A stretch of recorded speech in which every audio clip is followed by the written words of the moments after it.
But it's important to remember that with these alliances and kinships and bonds that are created, it is a transfer of a human being against their will. So to deny that it isn't slavery is to really excuse away a big portion of the narrative. And then to focus on the treatment of the slaves.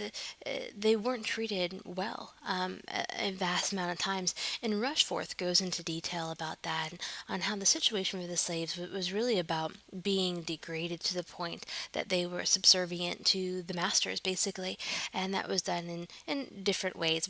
And Lauber hints on this, but he kind of confuses his readers on where he stands. He states things that most of the slaves were treated well, and then he gives a litany of ways that they were treated horribly.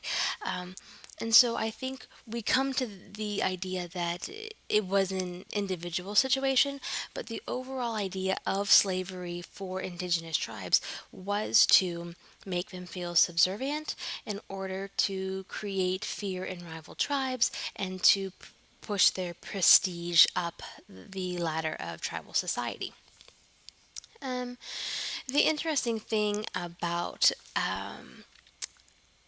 the piece that disagreed that slavery wasn't an important part, Cothmer's piece, is that she actually hits on the fact that when Native Americans start receiving and engaging in African slavery, that they weren't really good at it.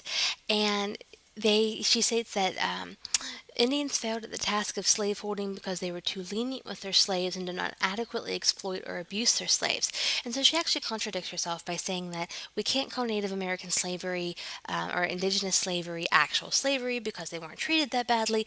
And then she goes on to say that Native Americans who owned African slaves actually were pretty good to their slaves and they didn't work them a whole lot and they didn't go on that. She actually contradicts where she's going with her point there.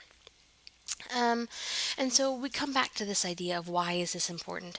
And again, we are starting to understand the cultural frameworks of what really indigenous society was like and why slavery was important, how it created a culture of honor amongst the warriors, and moving into slavery in the tribe system. And slaves often were adopted in. Some tribes more than others were willing to allow them in. However, almost all of the historians out there will state that they were never able to become really in with the tribe. They were always ostracized as a former slave in one way or another.